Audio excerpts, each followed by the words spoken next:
പ്രധാനമന്ത്രി നരേന്ദ്രമോദി നാളെ തൃശൂരിലെത്തും. മഹിളാ സംഗമം, റോഡ് ഷോ എന്നിവയാണ് പ്രധാനമന്ത്രിയുടെ പരിപാടികൾ. പ്രധാനമന്ത്രിയുടെ വരവിന് മുന്നോടിയായി ജില്ലയിലെ വിവിധ ഭാഗങ്ങളിൽ സുരേഷ് ഗോപിക്ക് വോട്ട് ചോദിച്ച് ചുവരെഴുത്തുകൾ തുടങ്ങി. നാളെ ഉച്ചയ്ക്ക് 2 മണിയോടെ കുട്ടനെല്ലൂർ കോളേജ് ഹെലിപ്പാഡിൽ പ്രധാനമന്ത്രി ഇറങ്ങും. ശേഷം കാർമാർഗം നഗരത്തിലെത്തും. സ്വരാജ് റൗണ്ടിലെ ജില്ലാ ആശുപത്രി പരിസരം മുതൽ നായ്ക്കനാൽ പരിസരം വരെ 1.5 കിലോമീറ്റർ റോഡ് ഷോ നടക്കും. കനത്ത സുരക്ഷയാണ് തൃശൂരിൽ ഒരുക്കിയിരിക്കുന്നത്. ബഹുമാനപ്പെട്ട ഇന്ത്യൻ പ്രധാനമന്ത്രിയുടെ വിസിറ്റ് തൃശൂർ സിറ്റിയിൽ നാളെ 3-ാം തീയതി നടക്കുകയാണ്. അതുമായിട്ട് ബന്ധപ്പെട്ടിട്ട് ഇവിടെ വരുന്ന ജനങ്ങൾക്കും വരുന്ന ഈ പരിപാടിയിൽ പങ്കെടുക്കാൻ വരുന്നവർക്കും മറ്റ് ക്രമീകരണങ്ങൾ, ട്രാഫിക് ക്രമീകരണങ്ങൾ, സുരക്ഷാ ക്രമീകരണങ്ങളെല്ലാം ഒരുക്കി കഴിഞ്ഞിട്ടുണ്ട്. റോഡ് ഷോയ്ക്ക് ശേഷം വടക്കുംനാഥ ക്ഷേത്രത്തിലെ വടക്കേ ഭാഗത്ത് തയ്യാറാക്കിയ പൊതുസമ്മേളന വേദിയിൽ മഹിളാ സമ്മേളനം നടക്കും.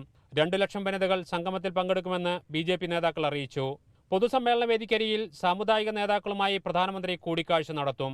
ചില സാമുദായിക നേതാക്കന്മാർ അദ്ദേഹത്തെ കാണാൻ ആഗ്രഹം പ്രകടിപ്പിച്ചിട്ടുണ്ട്. അത് PMO ഓഫീസിൻ്റെ പരിഗണനയിലാണ്. അതിൻ്റെ ഒരു റിസൾട്ട് വന്നിട്ടില്ല.